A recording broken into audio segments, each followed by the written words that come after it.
Welcome to the Nighttime Show, a show where we empower the voice of the people. I'm your host, Harper Wells, and tonight we'll be speaking about work life.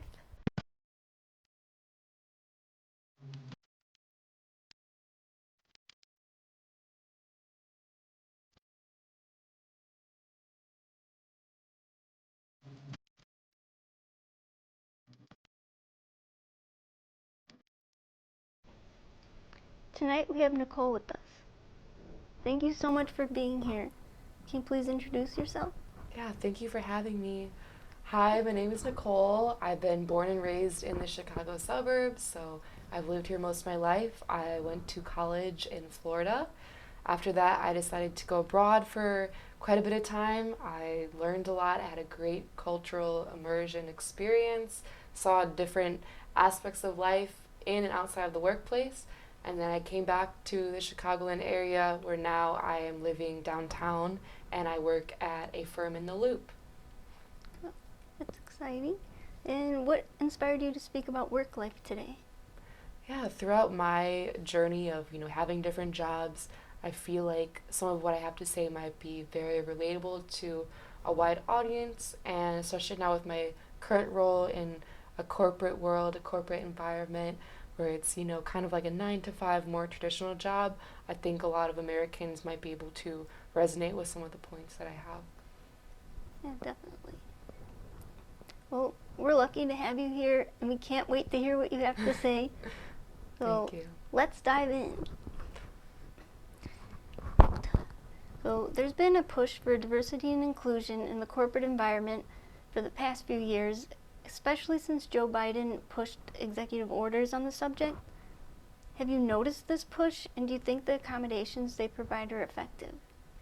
Yeah, so I've been in my current role for about a year now, and I noticed that it is a very diverse workplace. We have international hires, we have people of color in my position and in higher roles, and I keep seeing more of these people getting hired, so it's really great, and especially women as well. There are women in my role and in high roles in leadership, and it's just really great to see, like, not only are we diverse, but we're having a lot of women in high roles, which is very important in my opinion. Yeah. Yeah, yeah, that's great to hear that things are actually working and moving forward. Yeah. So has it been difficult for you or for people you care for to obtain and maintain a living wage job with benefits? I feel like this is very hard, and it's an ongoing issue because it's really hard to get the best of both worlds, to have the benefits that you want and the salary that you want. Sometimes it's like a give take situation where you're going to have a job with great benefits, but it's not the salary. It's lower wage, and unfortunate because a lot of times we're stuck in situations where we have to pick that opportunity for the benefits, and then there's other jobs where you're getting paid a lot more, but the benefits aren't quite there, not quite what you want. And I think I could speak for most people. They want vision, they want dental, they want medical, they want to be feeling secure and safe in their workplace, and that if an accident happens, they'll be covered. And I think it's really hard to feel that sense of security. Yeah, definitely. That finding that role is really like finding a unicorn. Yeah, for sure. Well, and how did this experience affect you or their ability to provide for and raise a family? That's a great question. I can speak upon first my family. My dad is the youngest of 8, and we can go back like 50, 60, 70 years ago where that was more normal and easy for you to raise a family of a larger number. Where today, if you even think about having a family of like 3, 4, 5, it can be almost not possible or not feasible, just with how our economy is. And I can speak for people around my age, mid 20s, late 20s, early 30s, and my friend group. When people think about having a child, it is impossible to think about, okay, how will this be feasible in the long run with like the jobs that we have now or the wages that we have now. And raising a child is very hard because it is very, very expensive just living in 2024 and trying to have one kid and plan for their future, their college. And I can speak for myself being someone, I have an apartment, I have rent to pay, I have bills to pay, and then just thinking about on top of all of that and those responsibilities, having a child would be very overwhelming and a source of stress. Yeah, it sounds like it. I mean, you have to be able to take care of yourself first to take care of somebody else and to provide a safe environment. Definitely, definitely. Let's see, can you describe an experience where an interviewer's behavior or questions made you feel uncomfortable or unfairly judged? I don't have experience where I felt like the unfair judgment, discrimination, like very, very deeply. But I do have situations where, I felt judged, and I guess it would be more from my resume. I've had a few different career paths, a few different career changes, and so that would be brought up in interviews. For example, like, oh, I see that you have worked with children, and then you have worked, as an assistant, and now you want to come here. Like, you have changed your role a few times, and then it's me trying to say, oh, but my skills are transferable. So at the end of the day, just trying to convince the interviewer that I'm the person for the job, even though my resume, isn't just one thing. And I think a lot of people, they go to school, they go to college, they start with one path, one thing, and then they want to change it up. And that's pretty normal in today's world. And, I hope there'll be less uncomfortable situations in interviews where, it'll be more accepted that, yeah, there's career path changing all the time. Yeah, definitely. Because transferable skills are actually, I would think, make you more valuable, and a leader would know that that's something that you can develop and bring out of somebody. Right, right. Let's see. Can you share a specific example of a time where you witnessed or experienced discrimination at work? And how did you handle it, and what was the outcome? That's a great question. Immediately, what comes to mind is one situation I had in my workplace in South Korea. It was a workplace where we were working with children, and I had passed a friend's resume along to my boss, my supervisor, and she was in charge of the hiring at the time, and she looked at the resume and she inquired, oh, is this a person of color?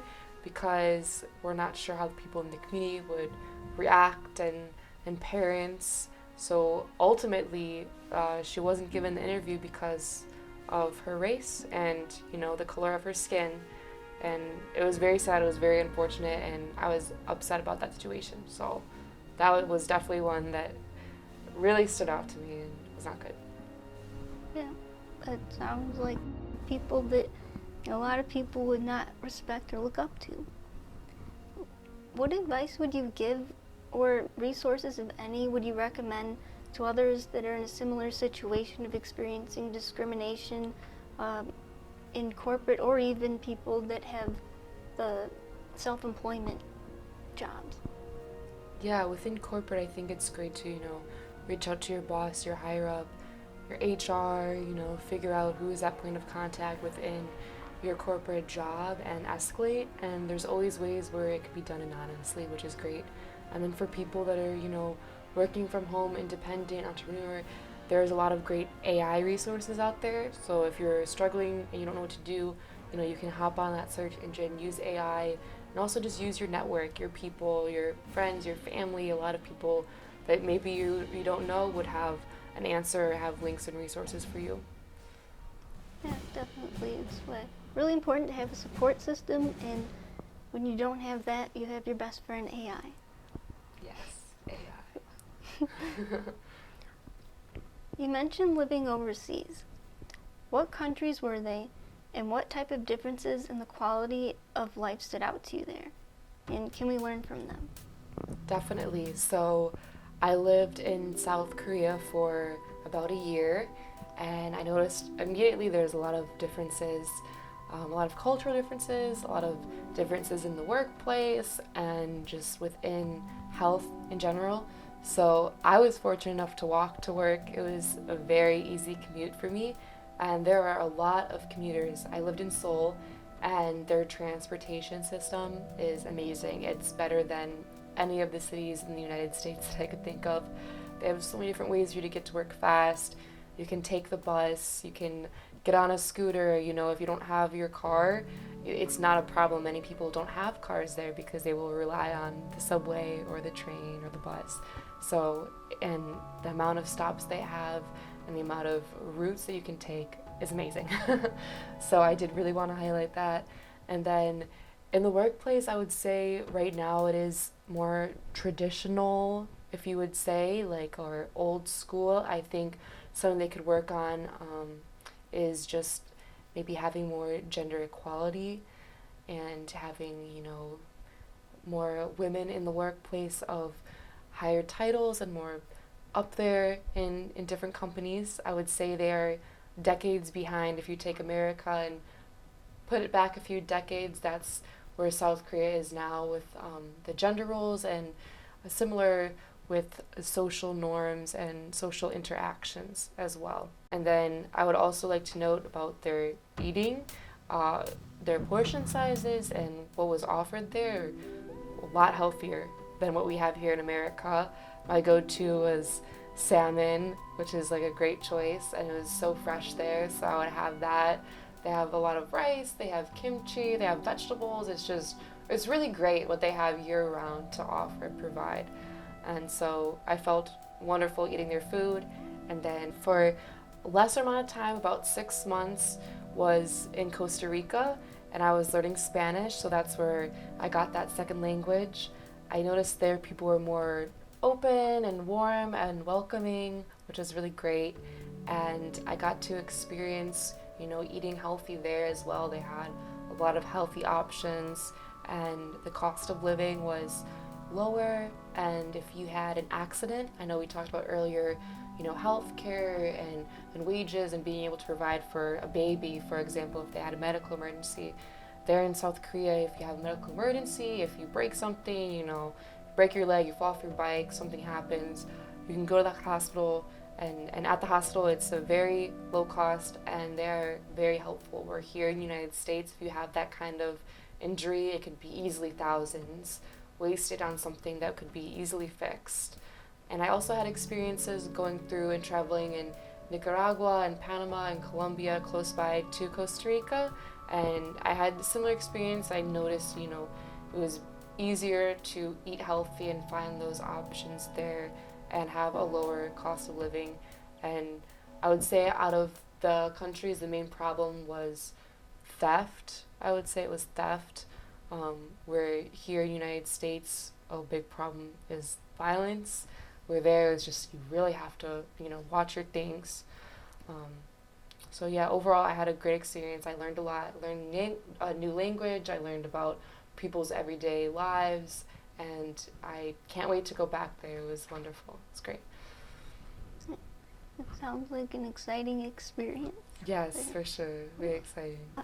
You've given us a lot of insight on the state of the workplace today. We thank you for your courage to speak up and for giving us your time. Is there anything else that you'd like to emphasize on your experience with work life after everything we've talked about? Yeah, thank you so much for having me. I think I would say for a lot of people, especially me included at the beginning when I was trying to change careers, I didn't exactly quite know where to go or what to do. And the first place is resume. No matter what it might look like, just having a resume and putting it out there. Some great websites, LinkedIn and Indeed, I would recommend. Especially on LinkedIn, you can find people that you know and network with them, and they might be your ticket to an interview or, you know, the next steps towards getting that job that you want. So really just putting your resume out there and not being afraid to interview and, you know, network when you can. Yeah, definitely. And speaking of networking, you can actually connect with Nicole on social media. So don't forget to follow Nicole on Instagram, and join us next time and have a wonderful night.